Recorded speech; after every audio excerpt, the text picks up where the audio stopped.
Good evening, and welcome back to SleepWise. Get comfortable. Let the day loosen its grip. Settle into your pillow, feel the blanket across your chest, and allow your shoulders to sink. Let your hands rest wherever they fall. Nothing needs fixing tonight. Nothing needs answering. Take one slow breath in and let it out gently. The mind may still offer small questions like faint lights in the dark. You don't have to follow them. You can notice them and let them pass. Tonight, we'll take a calm walk through a quiet city and learn something tender about mental fatigue. Not the tiredness of muscles, but the tiredness that comes from choosing again and again all day long. The brain makes decisions using a few cooperating systems. One is fast and familiar, built from habit. It recognizes patterns and takes the usual route with little effort. Another is slower and more deliberate, often linked to the front of the brain, where we hold goals in mind, compare options, and resist distractions. When you choose patience, focus, or restraint, that deliberate system is doing extra work. It also relies on a small mental workspace called working memory, the place where you hold the next step in a plan, the number you're about to type, the thought you don't want to lose. This space is limited. When too many choices crowd in, the workspace fills and everything starts to feel heavier. Modern life piles on tiny decisions that rarely arrive alone.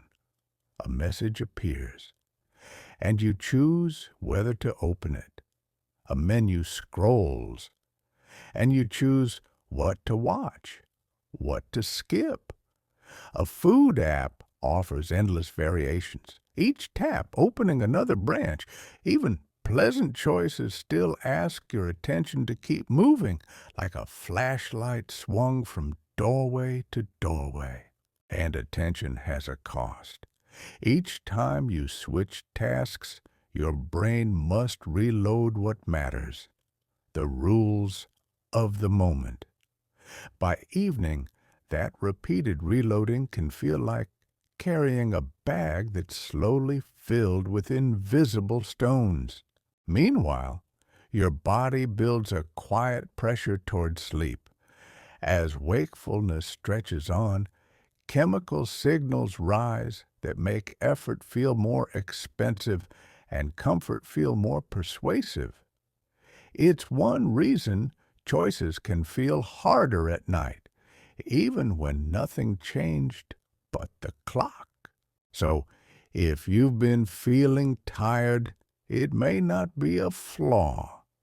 It may be your nervous system protecting its attention, conserving effort, and nudging you toward rest. Now, with that thought held softly, we begin. Outside, the city has dimmed. Streetlights glow in small pools, and the air carries the hush of late hours. Somewhere in the distance, a car passes like a wave, and then the sound dissolves. You move at an easy pace, unhurried, as if the sidewalks were made for drifting. Each step is simple, each breath is enough. And for the first time today, no one is asking you to decide anything at all. You follow the sidewalk as it curves past shuttered shops and quiet balconies. A window glows here and there like a book left open.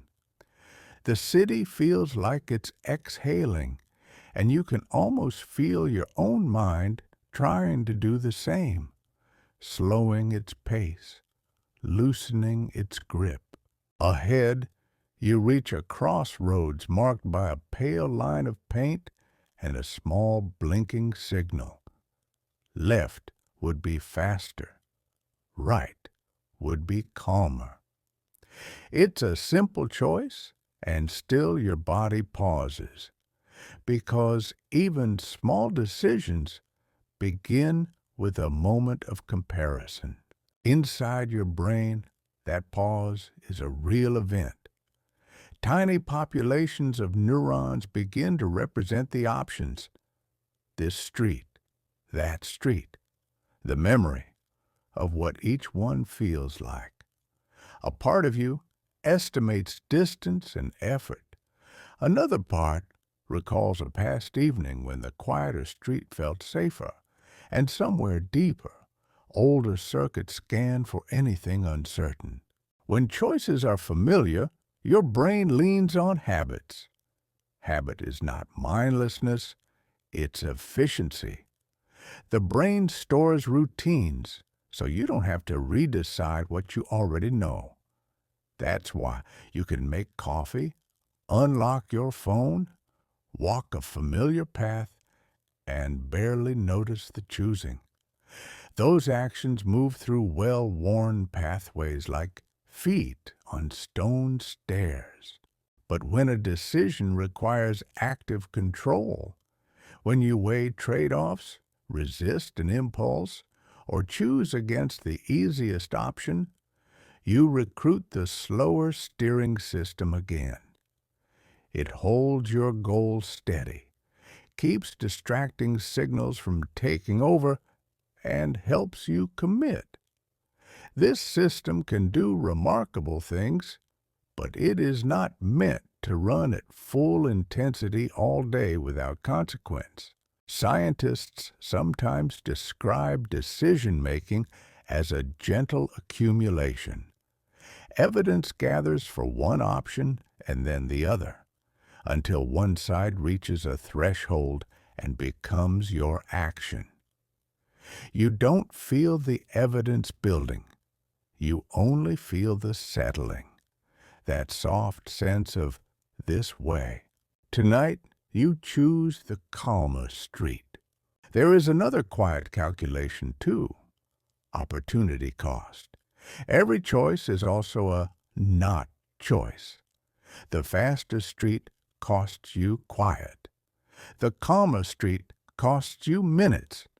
When you are rested, these trade-offs feel light. When you are tired, the brain starts to favor ease and certainty, lowering the bar for good enough. Familiar starts to feel like shelter. If you like, let your breath follow that instinct now. In and out. In and out. As you walk on, notice how the choice already fades. The city doesn't demand an explanation. It accepts your decision and moves on. And you can, too, leaving the crossroads behind as if it never existed. A few steps later, you can't even remember what the other street looked like. That forgetting is a kindness. The mind closes the file, frees the space, and keeps you moving. Tonight, we'll keep noticing these tiny closures, because each one is a small relief. A light switching off. The dim street carries you past parked cars and closed cafes, and the sounds become smoother, like fabric. A distant engine fades. A door clicks shut. Somewhere above, an air conditioner hums in a steady note. Your senses notice these things without effort, the way water receives moonlight. And yet, inside, something precise is happening. Attention is selection. It is the brain choosing what to process deeply and what to leave in the background. You can think of it as a spotlight with a narrow beam. When the beam rests, the world feels coherent. When it swings too often, the world begins to feel like scattered pieces. Beneath that spotlight sits a smaller space still, working memory, the mind's notepad. It holds the sentence you're forming, the next step of a plan, the name you don't want to forget. This notepad is limited on purpose. A small workspace is faster and more stable than an endless one, but it also means that when too many items compete for the page, the writing smudges. During the day, your notepad was rarely empty. There was always a meeting to remember, an email to answer, a number to check, a task to return to after you finished the current one. Each time you switched, the brain had to lift the old rule out of the spotlight and place a new rule there.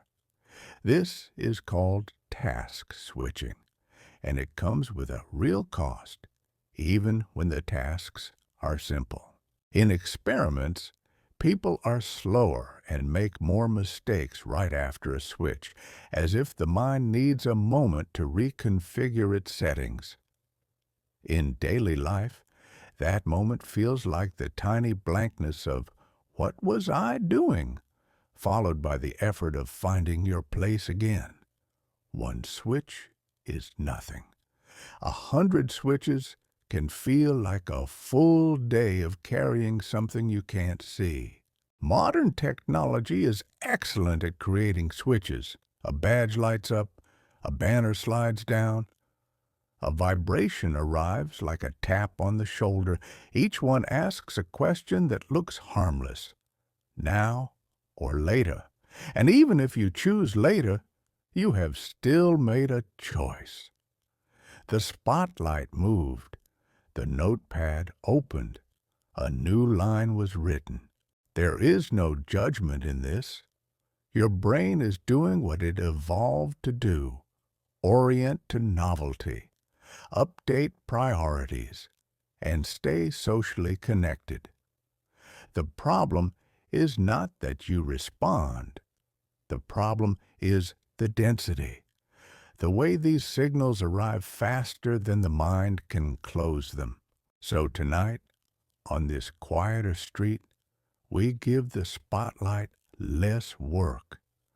We let it rest on simple things. The feel of the air, the rhythm of your steps, the steady weight of the blanket you left behind, waiting at home. If your thoughts drift, notice how gently they drift like paper boats on a slow canal. You don't have to chase them. You can watch them pass under the streetlights and continue onward. With each breath out, imagine the notepad clearing itself, a line erased, a margin widened, space returning. The city stays quiet, and your attention, relieved of constant switching, begins to settle into one smooth beam again. Farther ahead, the street opens into a small plaza where late-night lights still glow behind glass. A bakery displays neat rows of pastries. A convenience shop offers a wall of drinks that all promise refreshment in slightly different ways. A menu board hangs above a counter, bright and busy, as if it is trying to be helpful by never running out of options. Your brain responds to this abundance automatically. It begins to value, compare, and predict. It asks, quietly, which choice will satisfy you most, and which choice will disappoint you least. This is not overthinking. It is a basic function. The brain learns from outcomes, stores expectations, and uses those expectations to guide future choices. When options are clearly different, decisions can feel effortless. When you are thirsty, water is obvious. When you are cold, warmth is obvious. But when options are similar, the brain has to do more work to separate them. Two pastries that both look good. Two meals that both seem fine. Two replies that both might be misunderstood. Closeness creates friction.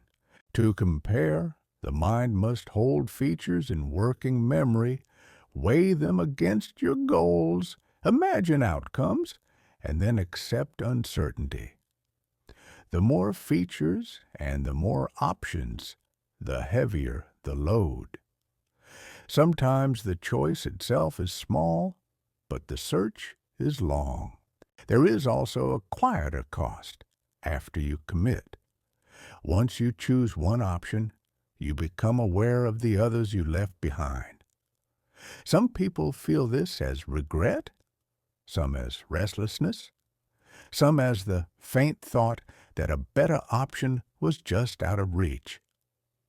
The brain is designed to learn from what might have been, because that learning can be useful tomorrow. In a world with endless menus, the might have been can feel endless too. Underneath it all, your mind tracks opportunity cost. Time, attention, and energy are finite. Choosing one thing means not choosing another. You may not hear this calculation in words, but you can feel it as a soft pressure to get it right. And this is where fatigue slips in. After many hours of choosing, the brain begins to conserve. It becomes less willing to pay the cost of comparison. It starts to prefer what is simple, familiar, and low effort. The same mental work can feel more expensive later in the day, so good enough starts to look like wisdom. Scientists have a gentle word for this kind of good enough choosing: satisficing. It's the mind saying, "This will do," and then allowing the search to end. Ending the search matters because closure frees attention. In this plaza, you don't have to buy anything. You can let the options glow without demanding an answer. You can keep walking and notice the relief that comes when you stop auditioning the world. Breathe in, slow and steady. Breathe out and let the shadow of choice fall behind you. At the edge of the plaza, the city's modern glow becomes unmistakable. A bus shelter plays silent clips on a loop. A billboard shifts images before you can finish reading them. Even at night, there is a gentle insistence. Look here, choose this, try next. One of the strangest features of modern choice is that it can feel infinite. On YouTube, a single video is never just one video. It is a corridor with 100 doors, each thumbnail a promise that something better might be behind it. On Netflix, rows unfold into rows, and previews begin before you decide, as if the platform is choosing a little for you. Food ordering apps branch one desire into many: cuisine, restaurant, add-ons, delivery times.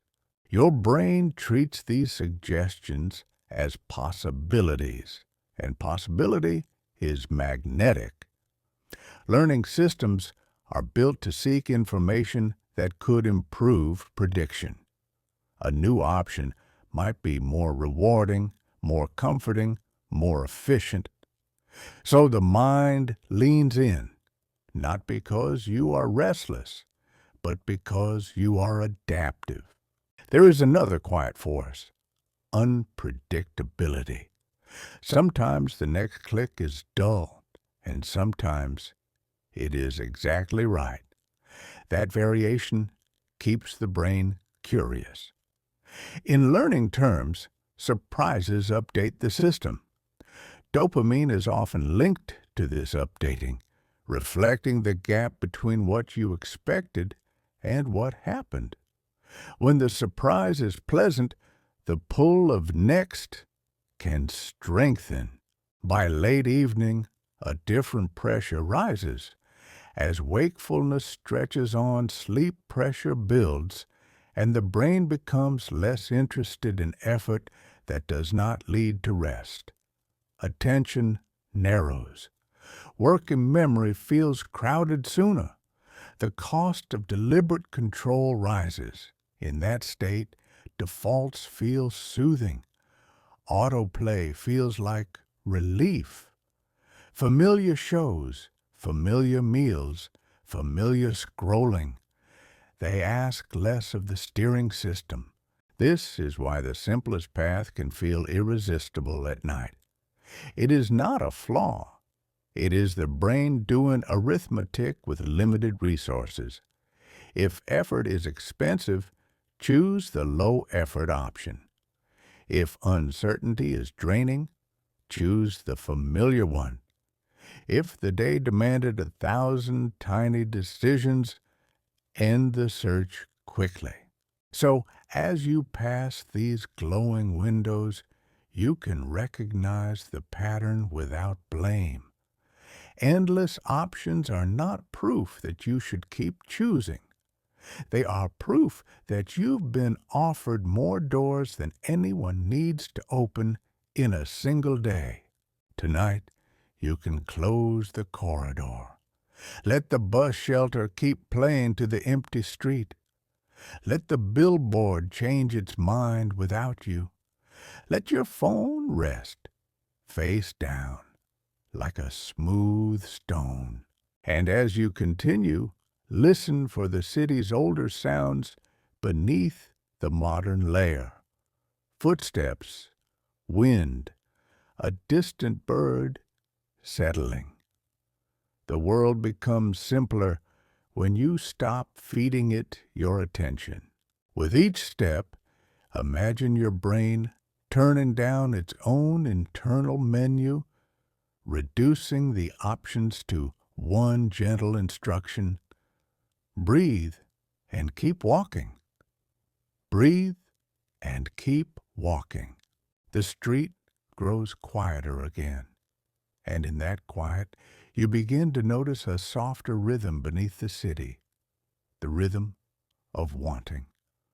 A small glow in a window, the scent of bread drifting from somewhere unseen.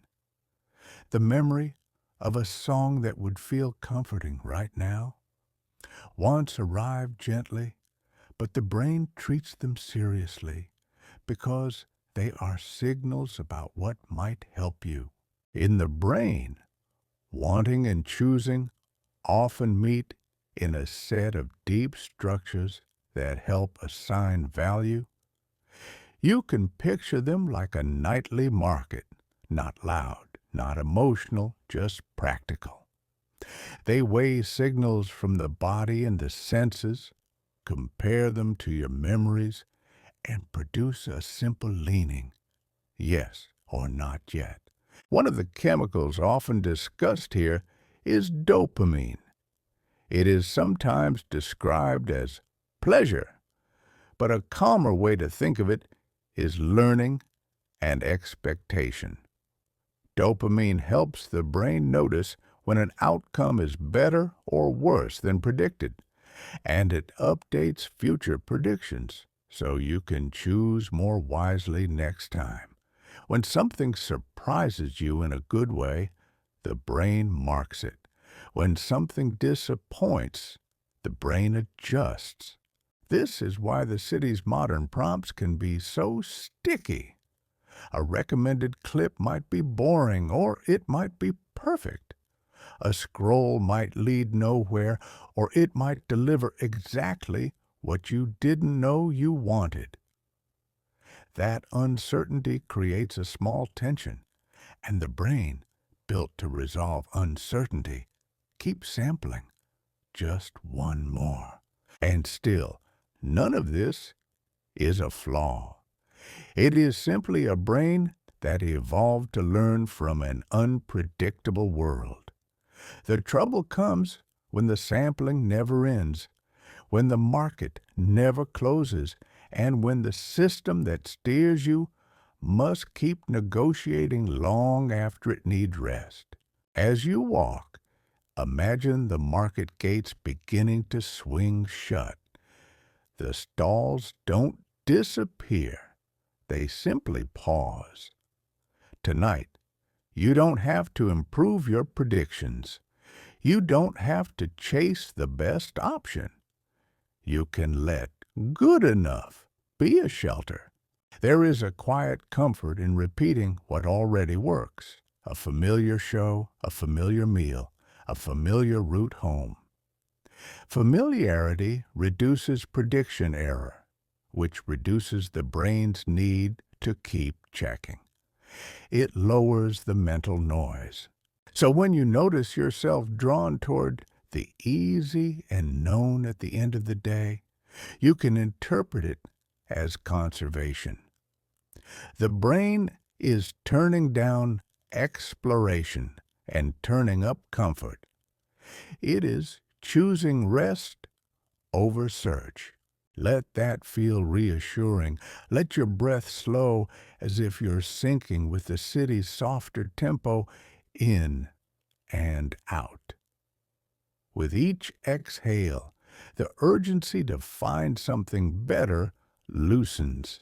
Ahead, the pavement darkens under a line of trees. Leaves stir lightly, and the sound is older than screens. The city continues, but your mind begins to settle into a simpler mode. Less scanning, less forecasting, more being.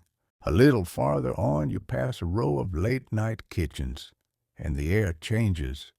Warm oil, toasted spice, sweet smoke. The city offers dinner in a dozen languages, each doorway a small universe of comfort. Even if you are not hungry, your brain notices, because hunger and satisfaction are part of how the mind keeps itself balanced. Choosing food seems simple until you remember how modern choice works. It doesn't arrive as one decision. It arrives as a tree. First, what kind of food? Then, which place? Then, which dish? Then, size, sides, sauces, spice level, extra this, no that. Each branch multiplies the number of comparisons your working memory must hold. Psychologists have long observed that, in general, the more options you are given, the longer it can take to choose. Not because you are indecisive, but because the brain must sample, evaluate, and eliminate. With every additional option, there are more imagined outcomes, more tiny what-ifs that can keep the search open. Sometimes, too many options create a gentle form of paralysis. The brain begins to anticipate regret. The thought that a better meal was one scroll away, and that anticipation makes it harder to settle. By night, when attention is already tired, the cost of continuing the search can be greater than the benefit of finding the perfect choice. There is also a quieter layer, the body's signals rising from inside, a gentle emptiness, a craving for salt or warmth. The brain listens to these interoceptive signals, integrating them with memory. What satisfied you before, what left you heavy, what helped you sleep. When you're fatigued, those signals can be harder to interpret clearly, and the mind may reach for what is most immediate and familiar. And then there is the modern interface itself, designed to keep the tree branching. People also ordered, add a drink, try a dessert. Each suggestion is a small decision, and each decision is another turn of the mental crank. It can feel like convenience, but the brain still has to choose, and choosing still costs. Tonight, you don't need to turn it. As you walk, imagine that you have already eaten something simple and nourishing, something warm, something that asked little of you. The mind relaxes when it can stop negotiating. If a hungry thought appears, let it be just a thought, drifting by like steam from a vent. You can always feed yourself tomorrow with care. For now, the body can rest. The brain can release the menu.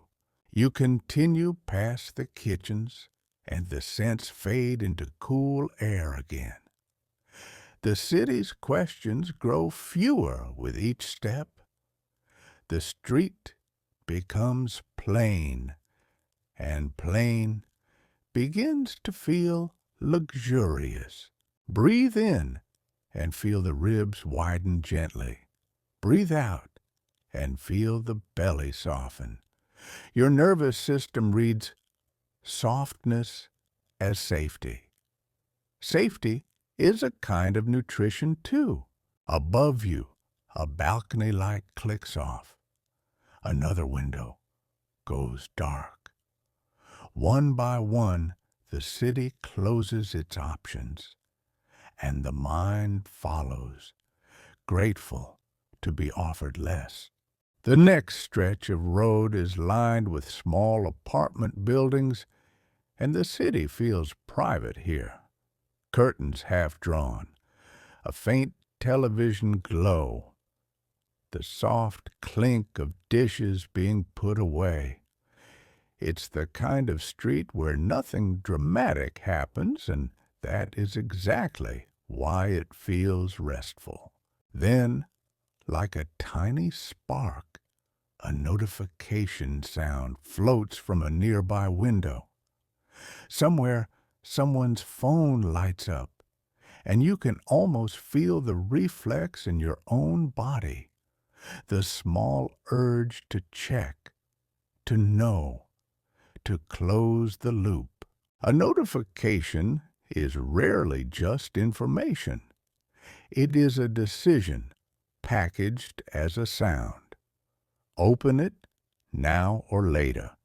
Reply or leave it. Act or ignore. Each one is small, but each one pulls the attention spotlight away from whatever it was holding. When attention shifts, the brain has to rebuild context. It reloads the goal, the rules, the meaning of the moment. Scientists call the performance dip after a switching cost.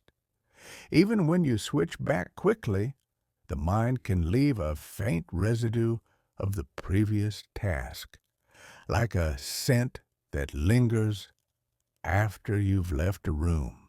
Over a day, the residue can pile up, not in a dramatic way, but in a quiet crowding. You begin to feel less crisp, less cleanly present. It can sound like this inside. I should answer that. I need to remember this. Don't forget. Where was I? The notepad fills again. Your brain does have systems that help decide what deserves attention. Some networks are tuned to salience, to what seems urgent or novel. Others are tuned to steady focus, to staying on a chosen path. When the day is full of pings and interruptions, the salient system keeps tapping the shoulder of the focus system, and the focus system keeps tightening its grip to stay on course. That tightening is effort. Late in the day, effort begins to feel expensive. The steering system becomes less willing to fight every interruption, and you may notice a shift toward the easiest response. Checking the phone, opening the tab, following the link. It's not that you lost discipline. It's that the brain is reducing conflict by going with the pull instead of resisting it. So tonight, in this quieter street, we practice a different signal. We let the world offer its pings without answering. We let open loops stay open.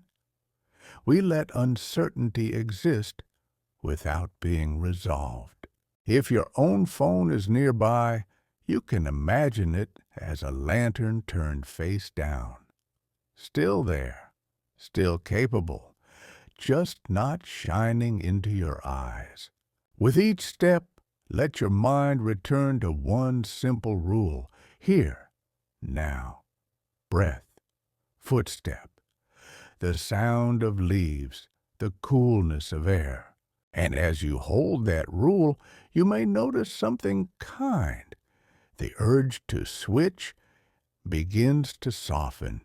The spotlight rests longer.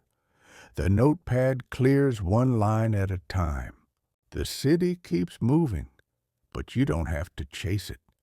Tonight, you're allowed to stay in one place inside yourself, while the world passes quietly around you. Ahead, the street climbs slightly, and you find yourself in a district of older buildings, stone steps, iron railings, offices long since closed for the night. The lamps here are warmer, and the city feels like it has a backbone, a hidden structure that holds everything upright. It's a good place to think about the brain's own structure for control. When you plan, focus, and choose against distraction, you rely on networks toward the front of the brain that help keep a goal active. They don't decide in isolation. They work alongside systems that estimate value, systems that detect what is urgent, systems that register how your body feels. Decision-making is more like a committee than a single voice. One member of that committee is often described as a monitor, sensitive to conflict. When two options compete, or when an impulse pulls against a goal, this monitoring system notices the tension. It's like a quiet alarm that says, "Pay attention. Something needs resolving." That alarm is useful, but if it rings all day, it can become tiring. Another member helps track internal state, the texture of fatigue, hunger, stress, and comfort. When you're tired, that internal sensing changes the math of decisions. Effort costs feel higher. Uncertainty feels less attractive. Immediate relief feels more valuable. The brain isn't only asking what is best, it is also asking, what can I afford? This is why mental fatigue can feel like a shift in preference rather than a complete loss of ability. You can still think, you can still decide, but the mind becomes less willing to spend effort on long comparisons, on self-control, on tasks that require holding many things in working memory. The steering system grows conservative, choosing to preserve resources. Some researchers describe fatigue as the brain learning over time that a task is costly and adjusting behavior to avoid further cost. The feeling of, "I don't want to," is not always laziness. Sometimes it's a signal. The system is nearing its limit and is asking for recovery. The city mirrors this. When you've walked for hours, you naturally take the gentler slope. You avoid the staircases. You choose the path with fewer turns. Not because you can't climb, but because your body is choosing conservation. As you climb this small hill, notice that you are not pushing. Your pace stays easy. Your breath stays slow. You are walking in a way that does not demand a committee meeting at every step. And that is the point tonight. We are reducing conflict, reducing branching, reducing the number of times your brain must tighten its grip and hold. The buildings thin out at the top of the rise, and a quiet park appears ahead like a dark green pocket in the city. Fewer signs, fewer prompts, more space. Let your mind take that space. Let it be enough that the system can finally stand down, the way an office turns off its lights at night, trusting that tomorrow will arrive on its own. You step into the park, and the city changes its voice. The air is cooler under the trees, and the ground becomes softer, absorbing the sound of your footsteps. Here there are fewer instructions, no menus, no bright arrows, just paths that curve gently through shadow and lamplight. This is what relief can feel like. Fewer decisions offered, fewer decisions required.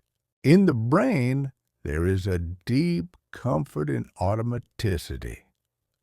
When an action becomes familiar, it can be stored as a habit, chunked into a sequence that runs with minimal supervision. Systems beneath the cortex, often linked to the basal ganglia, help with this learning. They make repeated behavior smoother and less effortful, freeing the front of the brain from having to micromanage every step. Habits are not only about convenience, they are about conservation.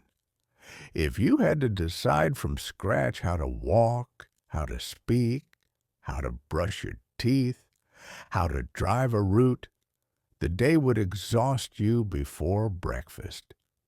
So the brain builds grooves. It turns frequent choices into default paths. In modern life, defaults can be a form of kindness. The same breakfast, the same workout time, a standard way to start work, a small set of shows you return to. These aren't signs of a narrow life. They can be a way of protecting attention for the choices that truly matter. You can feel this protection in the park. Your feet don't negotiate each step. They simply follow the path. Your eyes don't scan menus. They rest on leaves and branches. The spotlight of attention can widen, becoming less sharp, more spacious. When the spotlight widens, another state can appear, the mind's gentle background mode. It isn't useless. It helps with memory, with meaning, with stitching the day into a coherent story, but it needs quiet to do its work. It can't unfold when you are constantly interrupted by new prompts. That's why, when you finally stop deciding, you may notice old thoughts rise up, not as problems, but as loose threads that want to be tucked away. In this softer space, the mind can handle them differently, less urgent, less sharp. So tonight, you don't have to force your thoughts away. You only have to give them an environment where they don't have to compete with 1,000 options. The park does that. Darkness does that. A steady pace does that. As you walk, imagine creating a few gentle defaults for your own mind, just for tonight. The default is to breathe slowly. The default is to let the shoulders soften. The default is to release tomorrow until tomorrow arrives. A breeze moves through the trees, and the leaves respond with a sound like quiet applause. In the distance, the city is still awake, still offering choices to anyone who wants them. But here, in this pocket of calm, your brain can stop sampling, stop comparing, stop switching. You follow the path deeper into the park, and with each step, the day feels farther away, as if it belongs to someone else now. You walk deeper into the park, and the path becomes a ribbon of shadow, softened by a few amber lamps. The city is still there beyond the trees, but it feels farther away, as if it has been turned down. In this quieter pocket, something you may have ignored all day becomes easier to hear. It is the hum of unfinished things, not loud, not dramatic, just present. A message you meant to answer, a decision you postponed, a thought you started and then dropped when another notification arrived. These unfinished pieces can linger in the mind like tabs left open on a screen, quietly consuming space even when you're no longer looking at them. Psychologists have long noticed that incomplete tasks tend to stay mentally available, returning to awareness more easily than tasks that are finished. It's one reason a half-written email can pop back into your thoughts while you brush your teeth, or an unresolved conversation can replay itself while you lie down. The brain keeps a gentle bookmark in what is not yet closed. From a biological point of view, this makes sense. Remembering unfinished business can help you return to it later. And in a world where survival depended on follow-through, forgetting too early could be costly. So the mind maintains a low-level readiness, a soft pressure that says, "Don't lose this." That readiness is supported by memory systems that tag what still matters. The hippocampus, which helps organize episodes of your day, can keep certain moments highlighted, and networks that are active when you daydream or reflect can bring those highlights back when the external world goes quiet. At night, with fewer distractions, the mind reviews. But readiness uses attention, even in the background. It draws on working memory and on the networks that monitor goals. And when you have many open loops, the mental notepad feels crowded. The day can feel heavier than the events alone would suggest. In the park, you can practice something simple, letting the loops rest on the hook instead of in your hands. Imagine that each unfinished item is a small lantern, and you can acknowledge it, then set it gently on a stone beside the path. It will still be there tomorrow if it needs to be. Notice how your breathing changes when you give yourself permission to postpone with kindness, in and out. The air is cool, and it arrives without asking you to choose anything in return. The mind may still offer reminders because it believes reminders keep you safe. You can thank it quietly and then turn your attention back to the simplest task in the world. Walking under trees, following one soft pool of light to the next. As you do, the hum begins to fade, not because the tasks are solved, but because the system that keeps them active senses that you are finally resting. The city's open tabs can close for the night, one by one, as the park holds you in its steady quiet. Beyond the park, you can still see the city's bright edges like a crown of light on the horizon. You remember how those lights felt earlier, busy, demanding, full of small pressures. In daylight, the city asks questions in a hurry. At night, it asks them more softly, but the body can still remember the urgency.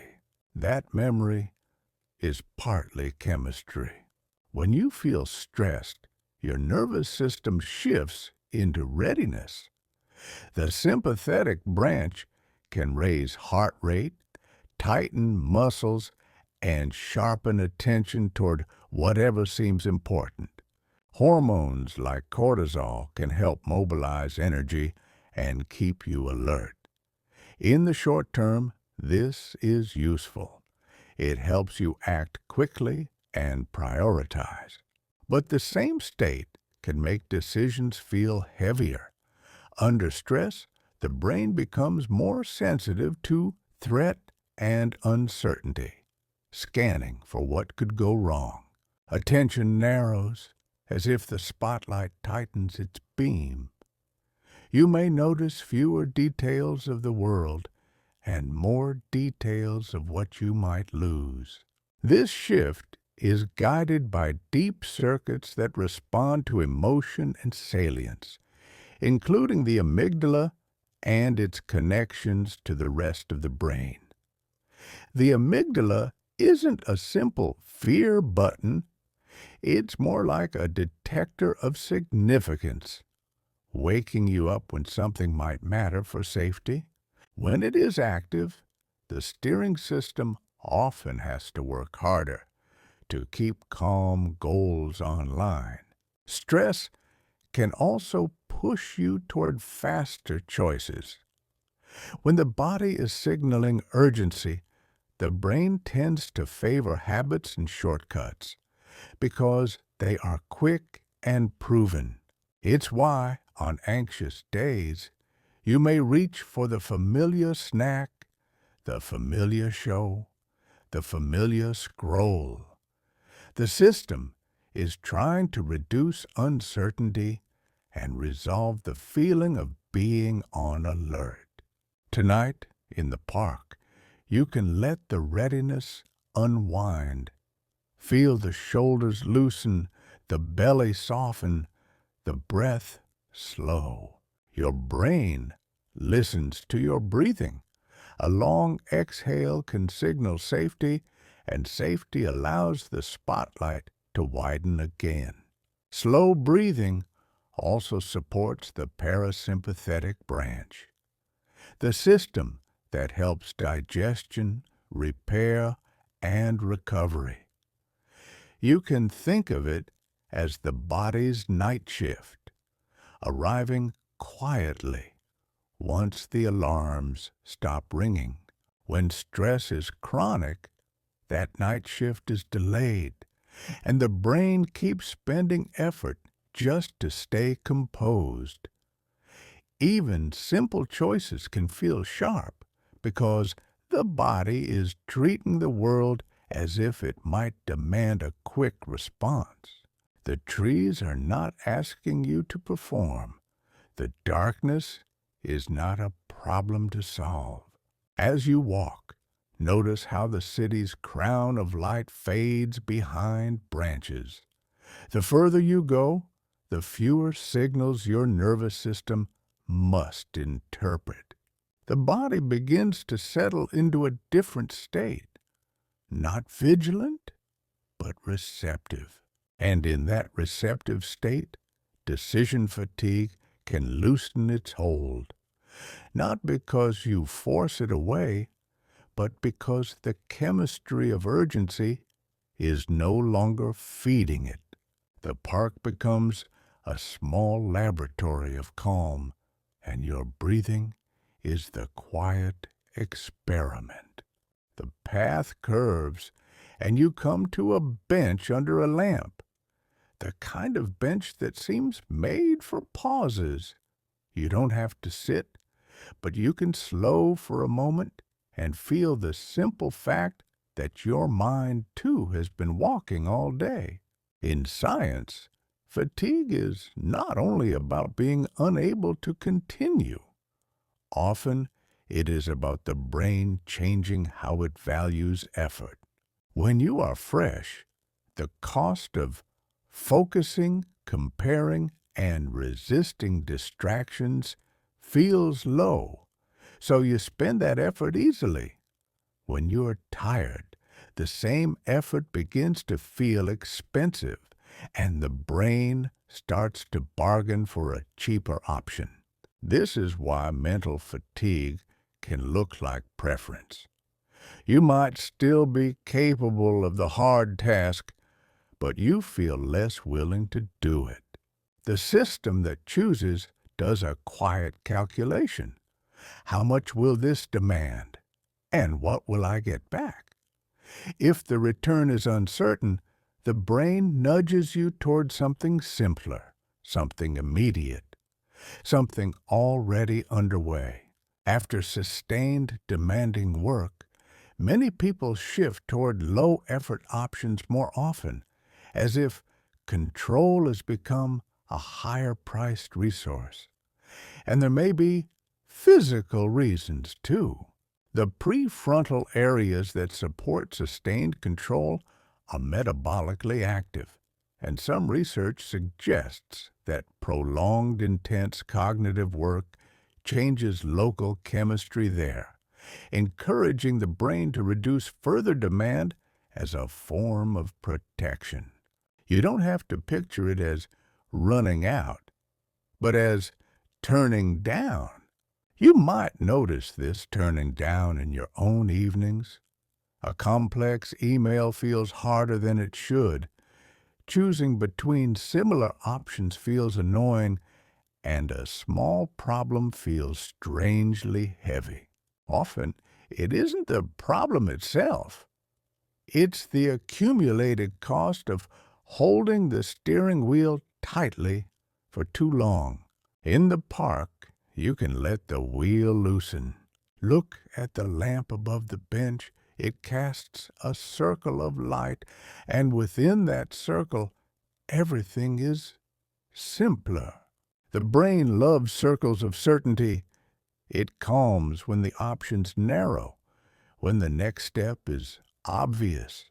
If you choose to keep walking, let the next step be your only decision for a while.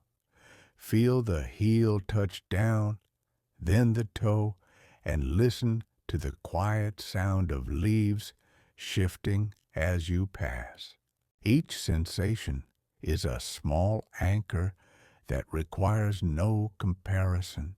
And if a thought appears, should I have done more? Should I have chosen better? You can treat it like a city light seen through branches, real but distant. The mind's willingness returns when it is cared for, not by pushing harder, but by restoring the conditions that make effort feel affordable again. Tonight, the condition is simple: less. Less input, less branching, less asking, more steady breath, more darkness, more room for your thoughts to stop negotiating.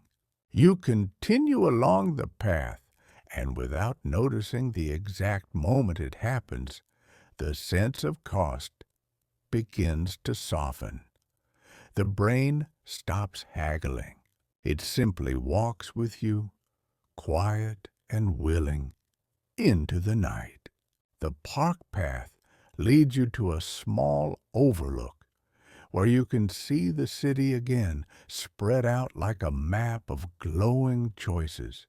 Streets branching, signs blinking, windows lit. It is beautiful, and it is also a little relentless, even from a distance. You may wonder, in a quiet way, whether humans were built for this. We are evolved to decide, of course. Our ancestors chose where to walk, what to eat, whom to trust, when to rest, when to take risks. But many of those choices were spaced out by long stretches of repetition. The same path to water, the same tools, the same small set of foods in a season. The environment offered fewer tiny prompts, fewer artificial alternatives, fewer maybes arriving every minute. Modern life compresses the questions. It adds a layer of constant micro-choice, a stream of emails and pings, endless catalogs of music and video, menus that scroll forever, food ordering screens that branch into hundreds of combinations. What used to be a handful of meaningful decisions can become 1,000 tiny selections, each one asking for a little attention and a little control. There is also something new in the way options are presented. In nature, choices end when the environment ends. In a forest, the path runs out. In a market, the stalls close. On a screen, the shelf does not run out. It renews itself endlessly, designed to keep you sampling. Your brain, tuned for learning, keeps wondering if the next option might be better, safer, sweeter. This can create a mismatch. A mind built to explore a world of limits is placed inside a world of infinity. The result is not moral weakness, it's friction. The brain keeps doing what it was designed to do: scan, compare, update, while the environment keeps generating new material to scan. In that friction, fatigue makes sense, not because the brain is fragile, but because it is honest about its costs. Attention is limited. Working memory is limited. Deliberate control is limited. The fact that you feel tired can be a sign that your nervous system is measuring reality accurately. As you stand at the overlook, let the city remain where it is, bright and busy and full of doors. You don't have to enter them. You can also remember that humans have always invented ways to reduce decision load. Traditions, routines, rituals, shared rules, these are not only cultural, they are cognitive tools. They turn repeated choices into defaults, so the mind can save its effort for what truly changes. In the distance, a billboard flickers, then steadies. A train line glows like a thin necklace of light. The city continues to offer possibility, but you are allowed to be finite. Turn your attention back to the park, to the steady ground under your feet. For the next few minutes, there is only one choice. Keep walking gently forward and let the night carry some of the weight for you. From the overlook, the path slopes downward and the trees close in again, as if the park is drawing a curtain. The city's bright questions blur behind branches. You hear less of traffic and more of wind. The world becomes a smaller, kinder place. This is one of the simplest truths about decision fatigue. Environment matters. When you are surrounded by prompts, ads, menus, notifications, your brain must constantly decide what to attend to. When prompts are fewer, the steering system can stand down. Your mind doesn't have to be heroic. It only has to be given less to manage. As you walk, you pass a sign at the edge of the path, just one sign, not 10. It points home. Your feet already know the way. Habit becomes a gentle escort, so your attention can rest. There is a quiet pleasure in single arrows. The brain relaxes when the next step is obvious. You can imagine carrying this feeling back into your own evenings, not as strict rules, but as small designs. A short list instead of a long one, a default meal you trust, a watch later list with 5 choices, not 500. Notifications silenced, not forever, just for the hour when your nervous system needs to power down. These are not limits meant to punish you. They are rails meant to guide you gently when your mind is tired. In research terms, these rails reduce active comparisons, and they reduce task switching. When there is less to juggle, the mind hums less at night. You reach the park gate, and the sidewalk beyond feels smoother, more familiar.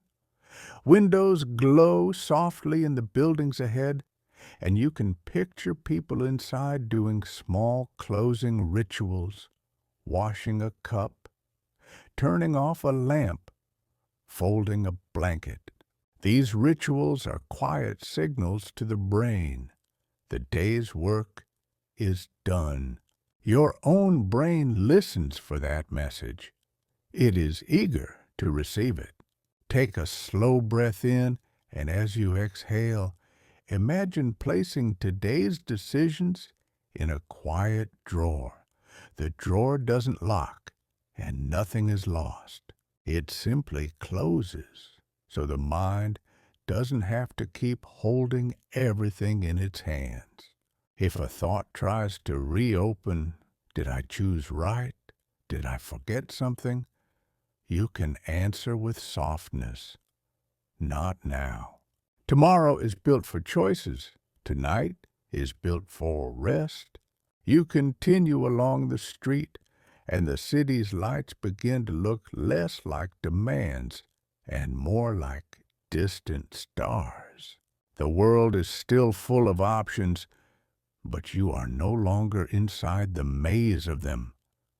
You are moving toward the simplest place of all, a room, a bed, a darkened space where the only decision left is whether to let your eyes close. And you can let them close whenever they want. Soon we'll take another gentle turn, and the story will keep dimming the city, one light at a time, until there is only quiet and the soft certainty that you don't have to choose anything else tonight. The buildings ahead look softer now, not sharp with possibility, but familiar, like pages you've read before. You pass a small grocery with its lights dimmed, a quiet taxi idling at the curb, a dog being guided home on a loose leash. Your own pace matches the city's slower pulse. And inside you, another rhythm is rising, one you don't control with thought. Across a day of wakefulness, your brain builds sleep pressure like sand collecting in an hourglass. One of the signals linked to this pressure is a molecule called adenosine, which tends to accumulate while you're awake and ease away while you sleep. You don't have to memorize the name. You can simply notice the feeling it creates. A gentle heaviness behind the eyes, a lowering of mental brightness, a preference for stillness. This pressure is not only about boredom or lack of will. It's a biological nudge, a quiet insistence that the system needs maintenance. When adenosine rises, Effort often feels more expensive. Concentration can feel like lifting a weight, and decisions can feel like they require extra steps. That's why the same choice can feel easy at noon and strangely hard at midnight. You may have noticed how coffee can postpone that heaviness. Caffeine works in part by blocking adenosine signals, like putting a small piece of tape over the rest reminder. Helpful in the morning, sometimes unhelpful late at night, when the body is trying to dim the room. There is another timing signal too, a circadian rhythm, like an internal clock that tells your body when to be alert and when to soften. On most days, sleep pressure and the clock work together. The longer you're awake, the more you want sleep, and the closer night gets, the more your body agrees. But the modern city can confuse the clock. Bright screens late at night, constant stimulation, and the habit of one more can keep the mind artificially lit, even as the body is asking for darkness. When biology and environment disagree, the steering system works overtime. It has to keep choosing and re-choosing, even while your inner clock is leaning toward bed. And when that steering system is tired, the brain naturally leans on habits and defaults because they require less active control. That is wise. Tonight, as you walk, you can let the city help instead of hinder. Notice the dimmer street lights, the closed doors, the quieter traffic. These are environmental cues that tell the brain it's safe to power down. So let the grip loosen now. Breathe in slowly, as if you're sipping calm through a straw. Breathe out longer, as if you're gently telling the nervous system there is nothing to solve. You keep walking, and the city begins to look less like a menu and more like a quiet hallway leading to one simple destination: home. The park is behind you now, and the streets feel like they are guiding you home the way rivers guide water. The city still glows, but it no longer argues with you. It simply exists. As you walk, it can be comforting to know that your brain is already preparing for sleep, even before you reach your bed. It begins to shift from outward scanning to inward organizing, like a library closing its doors and starting to reshelve the day. Sleep is not a single, flat state. It moves in cycles, drifting through deeper, quieter phases and then returning to lighter ones. Early in the night, the brain often spends more time in deep, non-REM sleep, when the body is still and the mind is less vivid. Later, REM sleep becomes more frequent when dreams can appear and emotions can be gently sorted. You don't have to keep track of the labels. Just imagine the night as a tide that goes in and out, washing the brain with different kinds of restoration. One kind of restoration is memory. While you sleep, networks replay patterns from the day, strengthening what matters and letting what doesn't matter fade. It's as if the brain asks, what should we keep and what can we release? Some scientists describe a nightly balancing of connections, where overactive signals are turned down so the next day begins with more capacity. Another kind is emotional balance. When you are tired, feelings can become louder, and small things can feel sharp. Sleep helps recalibrate that volume, so the world feels less urgent in the morning. And there is also physical housekeeping. During sleep, the brain's clearance systems become more active, helping flush away metabolic byproducts that build up during wakefulness. Many people describe this as a cleaning night shift, not because your brain is dirty, but because living tissue always produces waste, and wise systems remove it. All of this matters for decision-making. When you wake well-rested, the steering system in the front of the brain tends to work more smoothly. Working memory feels roomier. Attention holds steadier. Choosing between options feels less like friction and more like a simple step. When you're sleep-deprived, the opposite can happen. The brain leans more heavily on habit and on immediate reward. The ability to hold a long-term goal in mind can weaken, not from lack of character, but from lack of restoration. So tonight, as you near home, you can think of sleep as the place where your decision engine gets its tune-up.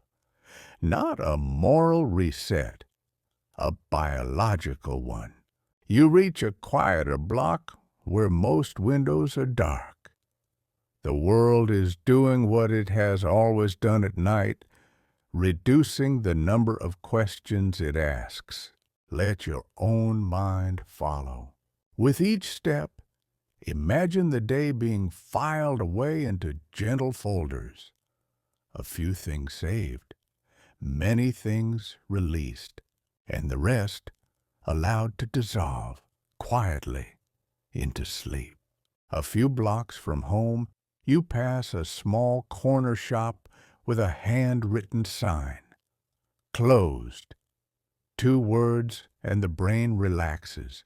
Closed means no more evaluating, no more comparing, no more weighing.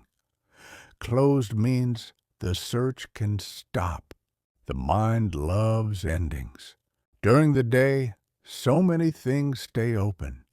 A list that grows, a feed that never reaches the bottom, a conversation that pauses but doesn't conclude, an app that offers recommended for you forever, as if forever were reasonable.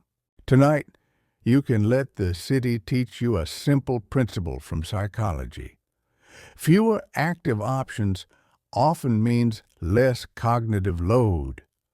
When the brain sees a narrow set of choices, it can commit and move on. When it sees an endless set, it keeps scanning because it can't be sure the best one isn't just one more step away. This is why defaults can feel like relief. A default is not a boring life. It's a decision you made once, earlier, when you were clear. Then you get to live inside that clarity, without redeciding every day. You might have a default breakfast, a default time you begin work, a default playlist for nights when your mind feels bright, a default show you return to when you don't want to audition 1,000 new ones. Even the city uses defaults.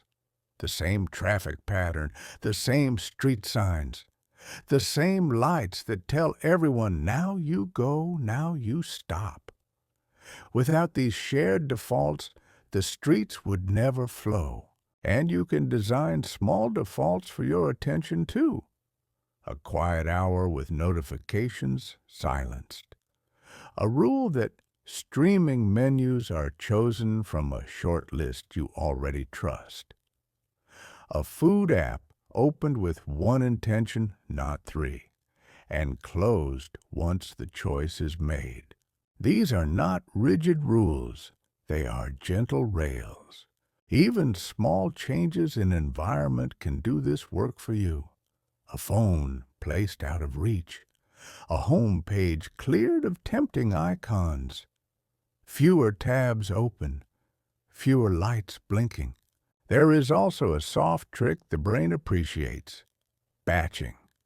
When you make similar decisions together, you reduce the number of times you must switch context. One block of answering messages, then done. One block of planning, then done. The mind likes single-purpose stretches the way the body likes steady walking. As you approach your building, you can imagine tomorrow's choices being placed into a few calm containers rather than scattered across the day like loose coins. But not tonight.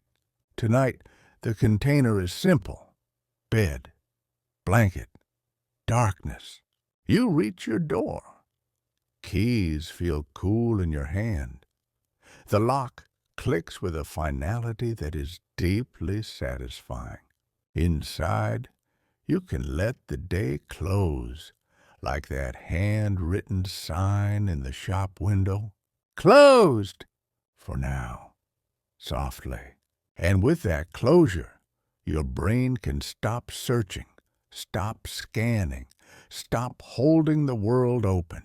It can begin to drift. Inside your home, the city becomes distant, muffled by walls. The air is steadier here, and the light is yours to choose.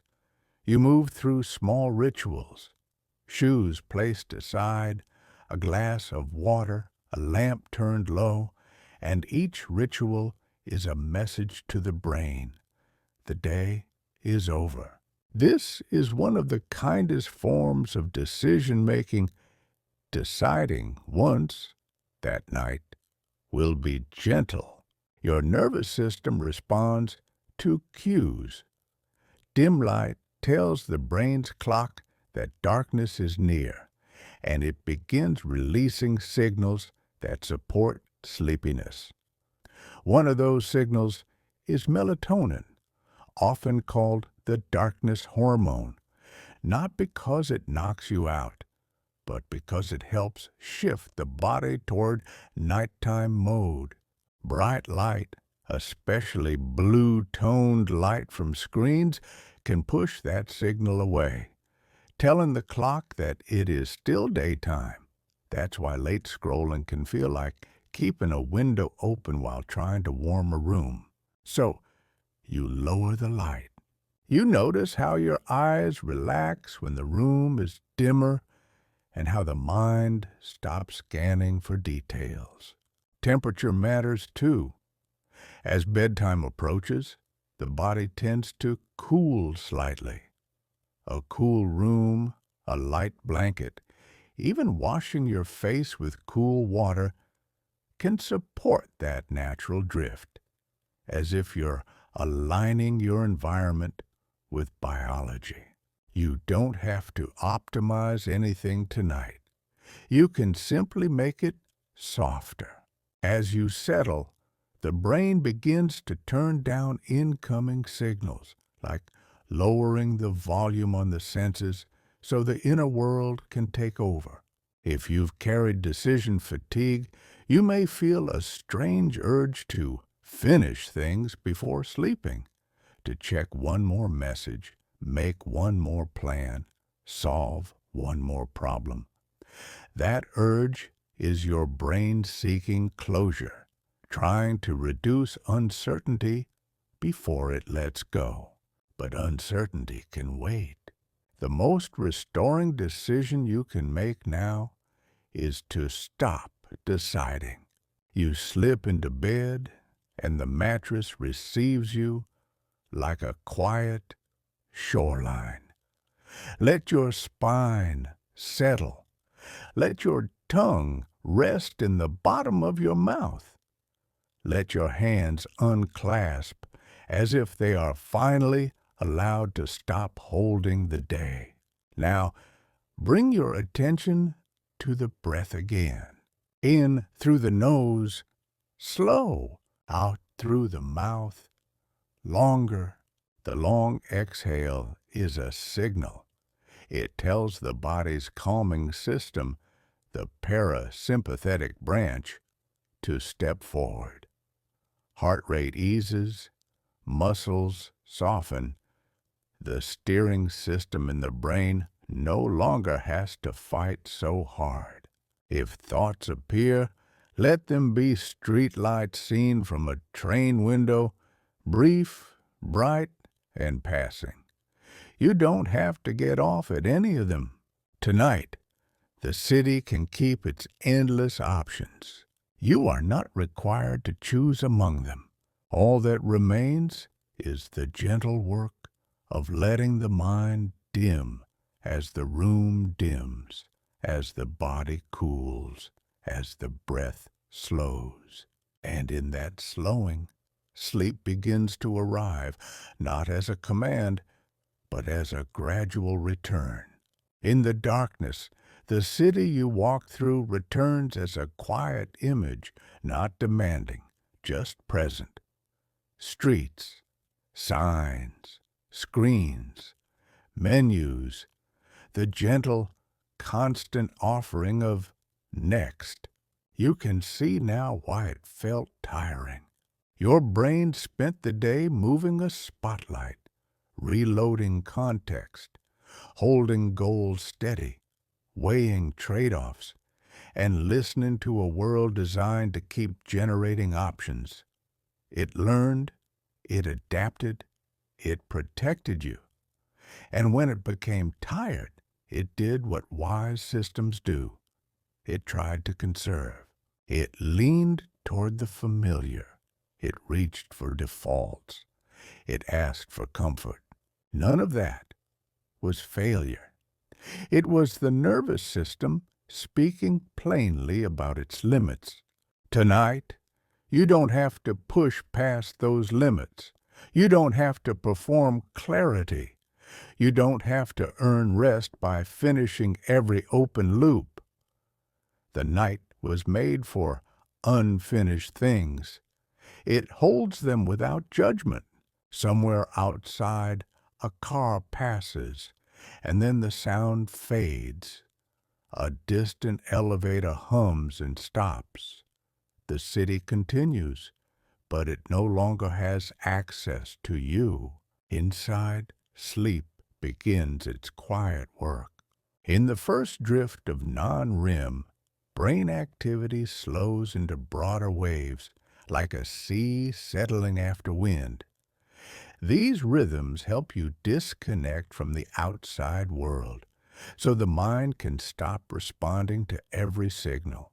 Later, lighter phases return with brief bursts called sleep spindles, linked to learning and memory. Then dreams may arrive in REM sleep, as if the mind is gently stitching feeling and meaning into the day. Between these tides, maintenance systems keep moving, clearing what built up during wakefulness. You don't need to manage any of it. Your body knows the sequence the way it knows how to heal. It will wash away the day's accumulation of pressure. It will help tidy memory, smooth emotion, and reset the feeling of effort so that tomorrow's choices don't feel quite so sharp. It will give the front of the brain its steadiness back and give attention its room. You don't need to supervise any of this. The body knows how. All you have to do is keep letting go in small, ordinary ways. Let the forehead soften. Let the shoulders sink. Let the breath become a little slower than it was a moment ago. If a thought arrives with a question, what about tomorrow? What about that message? What if I chose wrong? You can answer with the gentlest possible response. Not now. Tomorrow has its own light. Tonight is for darkness. Imagine the city again, but farther away, as if you're looking at it from above, where the bright streets become thin lines and the windows become tiny stars. From this distance, the endless options are just a pattern of light, beautiful and harmless. The world slows, and so do you. Your breathing becomes the only rhythm that matters, steady and soft, carrying you down into deeper quiet. The last decision of the day has already been made. You are allowed to sleep. Good night.